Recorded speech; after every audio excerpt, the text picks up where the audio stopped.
what are we up to today? Well, we have a pile of stuff here. But primarily, we're going to be looking at this keyboard. This keyboard is one that I use inside my 6-wheel drive ambulance to control the Raspberry Pi that is connected to the projector in there.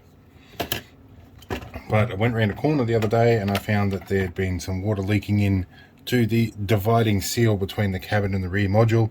As I went around the corner, a big slosh of water went up and over and into the rear section.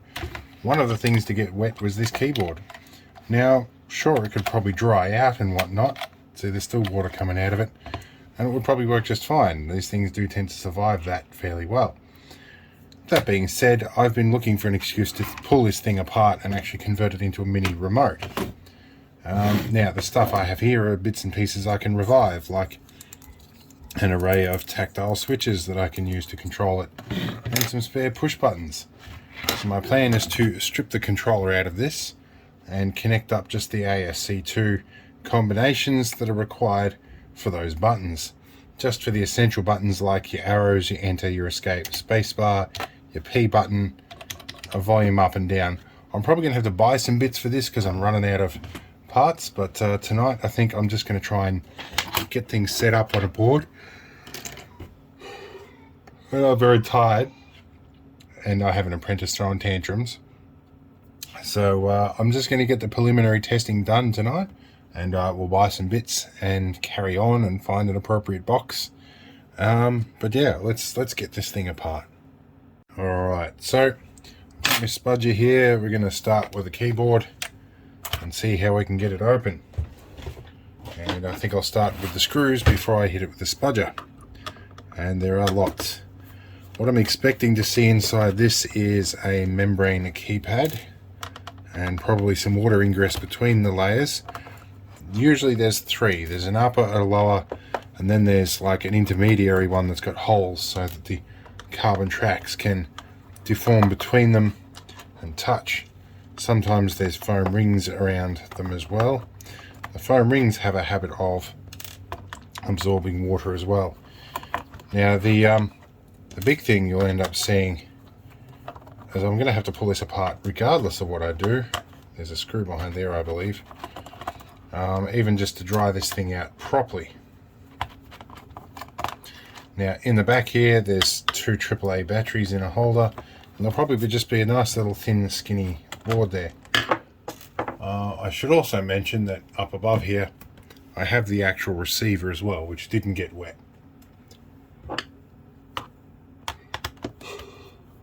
You'll have to excuse me while I yawn because I'm getting tired now.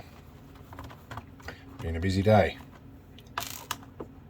But you know, I think if there was ever a candidate for these snap clip systems, what's the word I'm using for? There is actually a technical terminology for those plastic molded clips that they use and everything.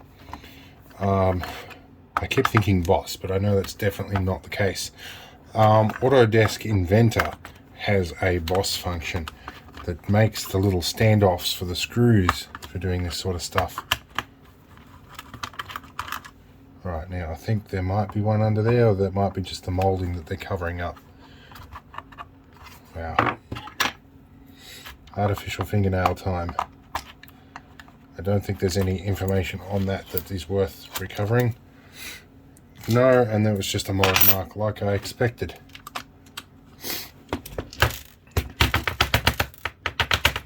Shake all those screws out of here. Probably still a couple in there. No, but there is actually an uncomfortable amount of water coming out of that. So let's see if we can get this apart. Ah, there is one behind the QC Pass sticker, maybe? Let's have a look there. Yep, there is one under the quality control sticker. Possibly under the rubber feet as well. No. Let's have a look here. So, there's our little board that's come off. And looks like a bit of hot glue on there, but no signs of water damage. And easy to get to contacts. Alright. They don't look to be carbonized. They are a little bit carbonized. Let's see if we can make contact with them. Now these have rubber return pads in them. And then this membrane here is our key to decoding which ASC2 commands we're going to need. There's a little silicon rubber clamp here to hold it against the contact. So really that's all we need, that and 3 volts. And we can make it work, and it's got a little Wi-Fi and it's light and everything already in there. So I'm going to find a box to put all these bits in. Now one of the reasons I'm not especially concerned about this is because these are actually a really cheap keyboard. It's about 25 bucks or something for another one. Yep, these little pads are all wet. I'm noticing actually there isn't a huge amount of water between the membranes in this. There is enough there to cause a problem though. But that's interesting. You know what? I don't think that I'm going to really do anything too terribly much towards reassembling this by the time I'm done with it. It probably won't go back together, so let's not worry about counting these bits. Oh, there's a few I just lost. Let's take that half in there. Right, I'll be finding those for the next 6 months. Let me pick some up off the floor. Okay, so here's the next bit we need to do. We need to flip this over on the back and make note of which way up it is, which requires a permanent marker. My nosy is a bit sniffly here, so let's go. We are going to go up like that, and this is the back, and then yep, that's definitely the... Yeah, is that the back? Or have I just messed that up already? No, that is definitely the front. Yep. So that is not the back. This is the front. That is the back. Okay. That gives us an idea so we can mark which keys are which. Before we go too far about disassembling everything, we're going to decide on the keys that we need to identify. And my desk is getting very quickly wet. Alright, so the easiest keys to identify are going to be the arrow keys, and they're the 4 that I want. So let's spin this around. So you are going to be up, you're going to be down. Now, crucially, that one is right. So, and that one is the left. So if right, left, up, down, okay. And we'll keep identifying these, so I'm going to do this off camera. I'll identify the rest of the keys I'm going to need to work out. Right, next order of duty is to separate these membranes here, which are probably pinned together in a couple of places like this. And it can be tricky to break the heat sealing here. Alright, so now our membranes are separated. So now we've got 3 layers. So we have the center layer that's just a bunch of holes here. And that separates the tracks so that they don't touch all the time. And this is where we get down to decoding. Also makes it a lot easier to follow. So these are basically your base bits. When you've got ASC2, it's basically you're connecting one of these to one of those tracks at any given point. So you'll probably find on this controller there's a set of contacts top and bottom, or no, they've just been lined up so that they all only connect in 2 different positions. In either case, one of these needs to connect to the top layer there. We just need to find out which 2 points there are and we can solder the appropriate wires on there. For this, I'm going to need a notepad and a pen, and we're going to lay this back down. I'm going to do a little bit of thinking, and I'll probably do a bit more scribbling on the back layer as well. Then we'll get our multimeter out and probe where these go, or we can just simply follow the tracks back to the pin, which might almost be just as easy. Anyway, this is the bit that's going to take me a couple of hours, so we'll be back once I'm done with that. Alright, we're going to do a couple of test ones here just to show you how this works. Now I've marked where all the connections are front and back. We're going to use our beeper probes to try and sing this out. So let's try our up key for a start. I'm going to poke this because this is nice and sharp, and we will find our contact. So we are the fourth one in. So we're the fourth one in from the left. Basically, we're going to go and do this for every single button for quite a while. Looks like these three are all on the same one. Yep. They're all on the same. So we're going to go through and do this for every single key and get it all marked out and put it on a notepad over here, and then we'll have a table that we can use. Alright, I'm finished decoding. So we can separate our sections up here. So we have a row of contacts here. There's C1, 2 and 3 here, and then the C4 there and R7 there, and a bunch of random numbering systems along the way there, but I assume they are pins on the chip.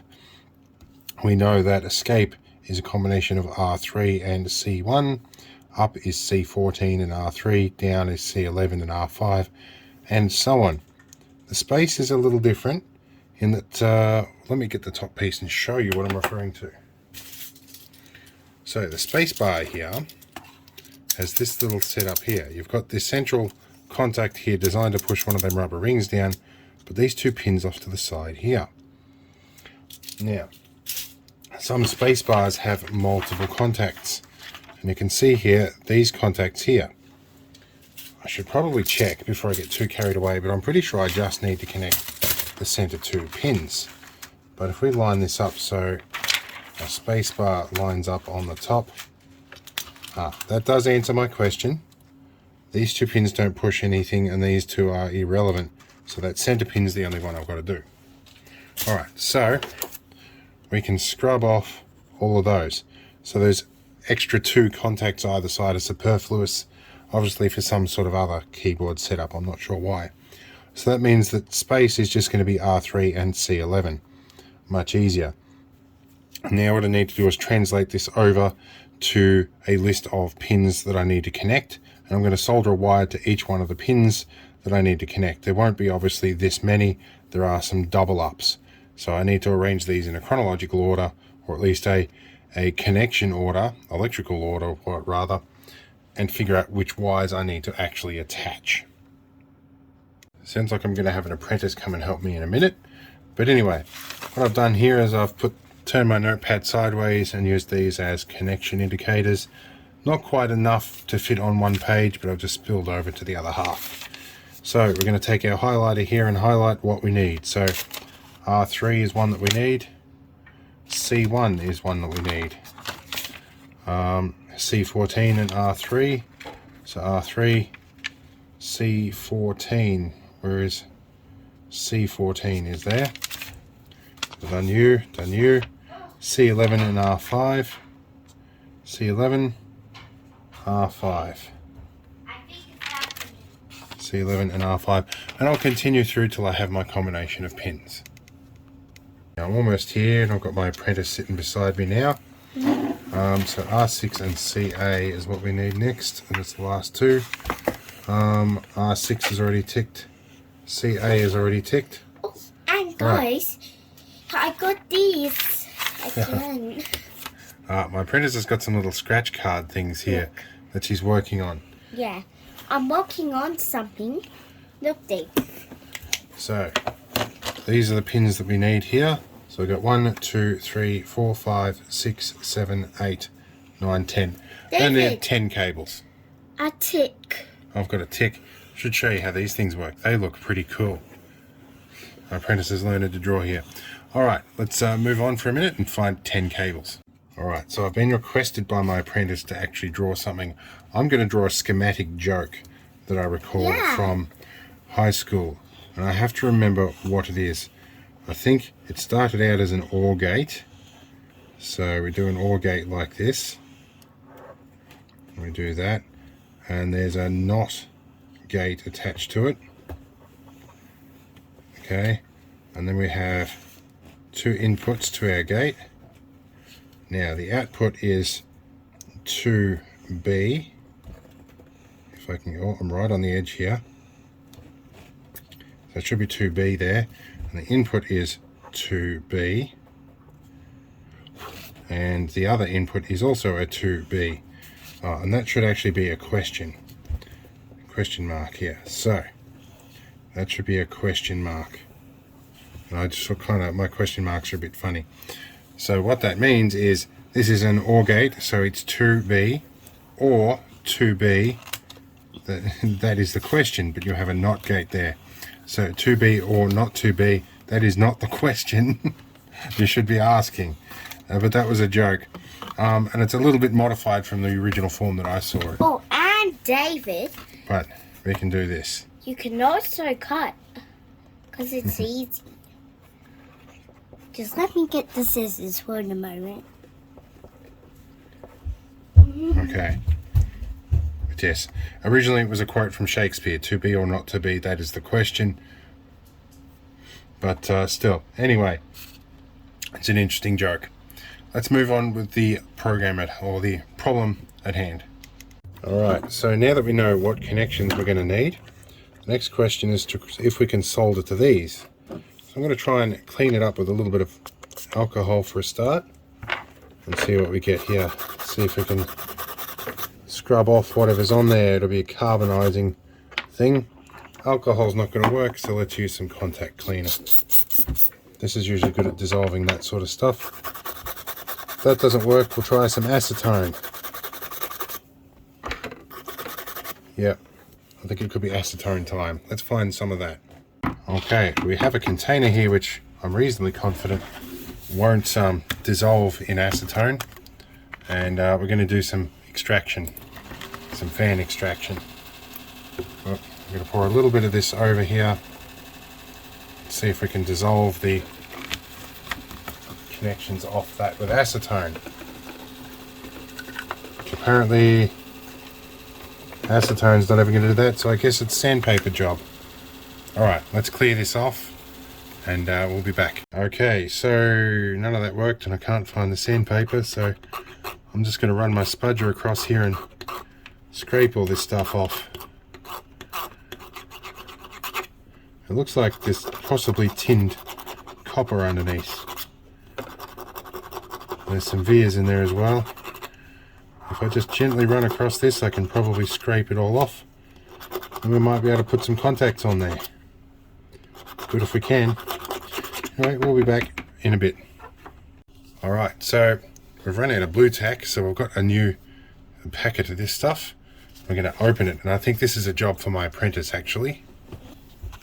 Alright, we've swung around the other side here, but my apprentice is going to open the packet of blue tack for us on the messy end of my bench, which she's helping to make messy. Lean forward a bit, apprentice. Show them what's inside a pack of blue tack. Oh, David.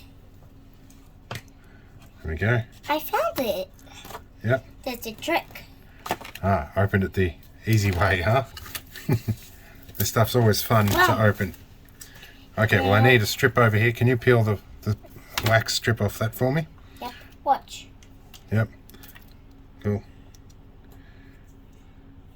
Alright, that will do me.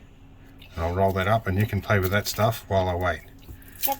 So Wild, guess what? Alright, let's go back. Alright, so what we needed blue tack for is to hold this down while we solder to it. Alright. Get this about right. I'm going to go that way to accommodate my right-handed soldering technique, and we'll use this little bit to hold the wires out of the way. The soldering iron is heating up.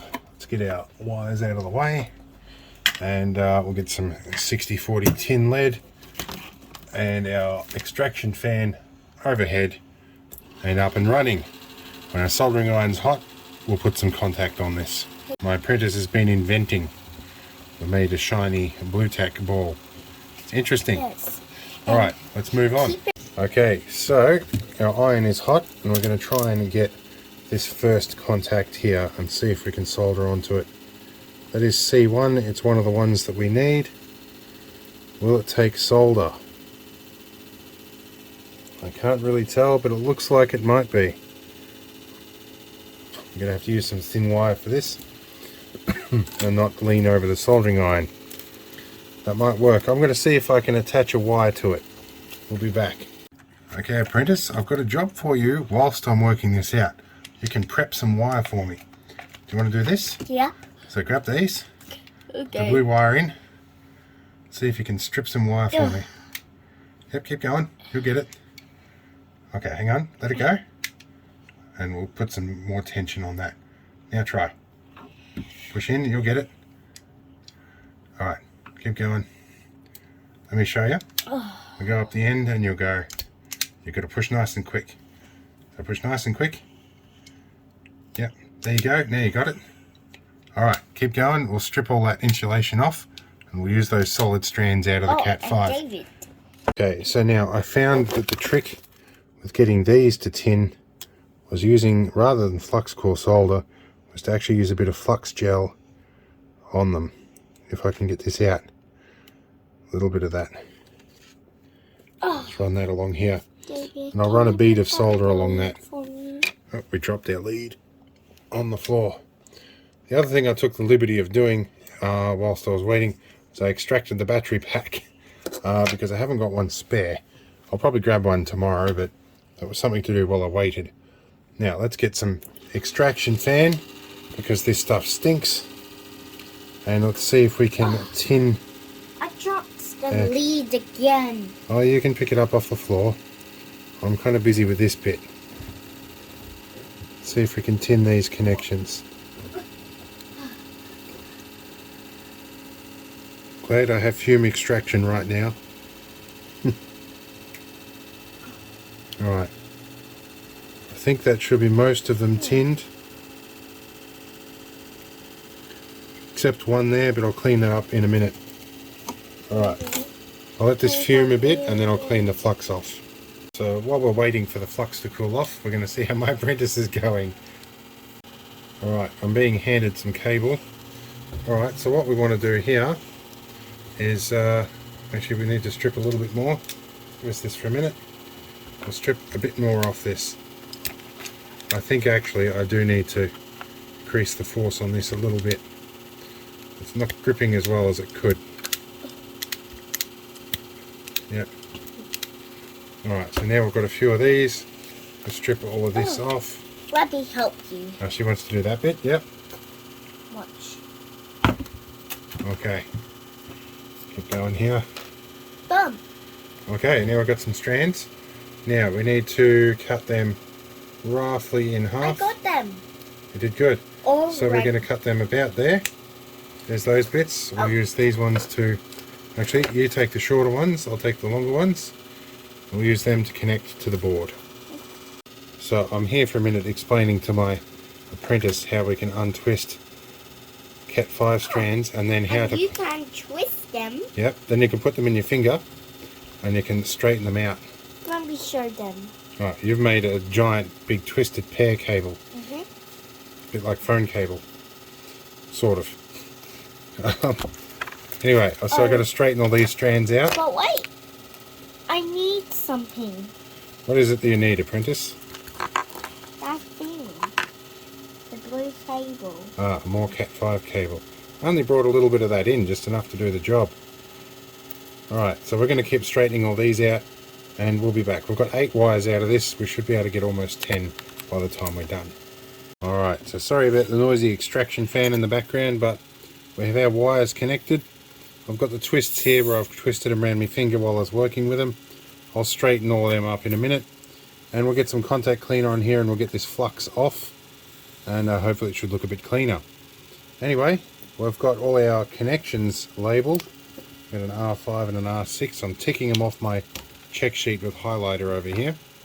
But alright, we'll move on from this. Alright, so we have a YouTube video running in the background and that's the noise you're hearing. And we're going to put some batteries in here and let this turn on. Now we have taken pins R3 and C11 and strip the wires off. So this is R3. Now where's our C11 wire? Now when we hit spacebar it should stop that. Ah, it does. Because we've got the receiver plugged into the USB port. So space works. Alright, so the system is going to work. Alright, let's pause that video. Oh. Actually, if you hold it on, yep, it should do the typematic repeat. Alright, still got a bit more flux to clean off. Proof of concept, it's going to work. Okay, now we're going to leave it for the night and we'll come back in the morning. But at least I know this is going to work. Alright, we'll see you in the morning. Alright, my apprentice wants to have a go at triggering the space bar.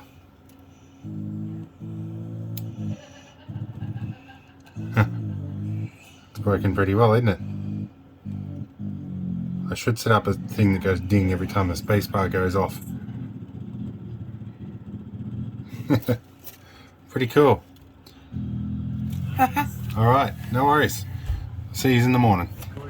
Alright, so while this project is coming along, and I've got a little thing going on here, I'm starting to rip tracks off the board, and that's pretty well going to be the end of this project because they're all starting to peel off. I should have probably hot glued these down while I had the chance. So moving around with this solid core cable is just ripping them off. So yeah, that pretty well does it for that bit of the project. I might go and buy another keyboard, or I might buy a remote. I don't know, but at this point the effort required to try and recover this is just too much, so not going to bother. It was looking really nice there for a bit, but yeah, if I'm lucky, the two I require for space are still attached. Let's have a look. Space is R3 and C11, so it could work. So R3 is there, C11 is still attached. You know what, I'll chop the cables off that are peeling off and I'll leave just those two on, and that could at least work for a remote pause button. That could work. Alright, let's see if I can salvage this. Alright, so looking at my notes, the ones I have left ironically leave me with space and pretty well P. That's it.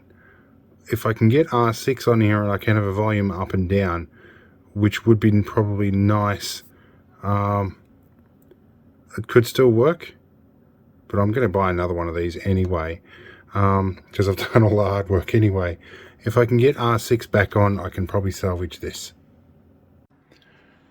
Alright, so it's the next day. I've been at this for another couple of hours, and I think I've put up a fair battle.